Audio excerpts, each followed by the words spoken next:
Ancaq bu xəbərləri təqdim etməzdən öncə istəyərdim ki, Astaradan yenidən bağlantı yaradaq, yenə də keçid həyata keçirilir. Bu dəqiqələrdə Rəqsanə İbrahimzadə bu məlumatları ötürəcək. Rəqsanə, buyur, söz səndədir. Bəli, Çinarə, biz səhər saatlarından etibarən Astara sərhəd keçid məntəqəsində öz yerimizi almışıq və burada İrandan gələn vətəndaşların təxliyə prosesi davam edir. Elə siz hazırda da həmin kadrları izləyirsiniz. Hazırda elə Astara sərhəd keçid məntəqəsində bura gələn vətəndaşların təxliyə prosesi aparılır. Elə əməkdaşlar, gömrüyün əməkdaşları da burada gələn vətəndaşların öncə pasportlarını yoxlayırlar və pasportlar yoxlanıldıqdan sonra onların əşyaları da elə burada var. Həmin kadrları izləyirsiniz. Orada elə yoxlamada aparatlardan keçirilir və bundan sonra həmin şəxslər digər hissədə onları gözləyən neoplanların, yəni Azərbaycan Yerüstü Nəqliyyat Agentliyinin onlar üçün ayırdığı avtobuslara yerləşdirilirlər və daha sonra onların paytaxta keçidi təmin olunur. 28 fevral səhər saat 8 tamamından martın 1-i axşam 22:00-a qədər olan periodda bu müddət ərzində ümumilikdə 192 vətəndaşın təxliyə prosesi təmin olunub. Onlar arasında müxtəlif ölkə vətəndaşları olub və indiki məqamda elə səhər saat 10-a olan məlumatı diqqətinizə çatdırmaq istəyirəm ki, səhər saat 10-a olan məlumata görə, yəni martın 1-i tarixində 60 vətəndaşında, 60-a yaxın vətəndaşında təxliyə prosesi aparılıb. Onlardan 40-ı Rusiya vətəndaşı, 20-si Pakistan, 2-si isə Tacikistan vətəndaşı olub ki, onlarda təxliyə prosesi aparılıb. Dediyimiz kimi biz elə hazırda Astara sərhəd keçid məntəqəsində öz yerimizi almışıq və burada siz vətəndaşların gəliş, yəni təxliyə prosesində izlədiniz.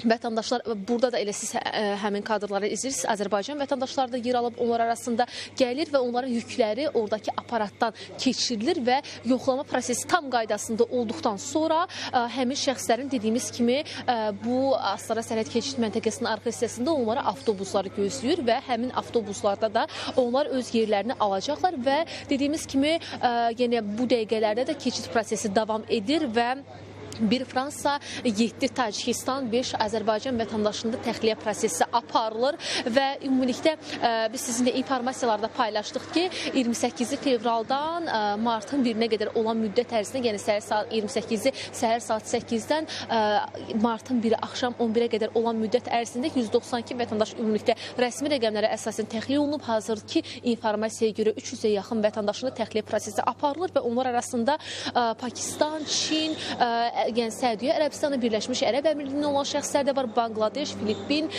bu kimi bölgələrdən olan şəxslər də var. Həmçinin yəni indiki məqamda quru yolla keçid yalnız mümkündür və bu baxımdan da yəni şəxslər yaxın şərqdəki hökm sürən vəziyyətlə əlaqədar olaraq, İranda hökm sürən gərgin vəziyyətlə əlaqədar olaraq insanlar təxliyə olunmalıdır təhlükəsizlik baxımından və bu işdə də əsas yük elə Azərbaycanın üzərinə düşür ki, öz keçid məntəqəsini təxliyə olunmaq istəyən insanların üzünə açır və elə həmin şəxslərin pasportları da yoxlanıldıqdan sonra o şəxslər gedirlər orada, öz əşyalarını ora yerləşdirirlər. Yoxlama, yəni aparatdan yoxlanıldıqdan sonra həmin şəxslərin keçidi təmin olunur və Azərbaycan da bu işi öz üzərinə götürüb, digər hissədə onlar üçün süfrədə ayrılıb və bu proses bugün elə yəni dünən 28 fevraldan etibarən səhər 8 tamamından etibarən davam edir. İndiki məqamda elə Astara sərhəd keçid məntəqəsinin ən son informasiyaları diqqətinizə çatdırmağa çalışdıq. Keçid prosesi, təxliyə prosesi indiki məqamda da davam edir və proseslə bağlı ən son detalları da, yenilənən məlumatları da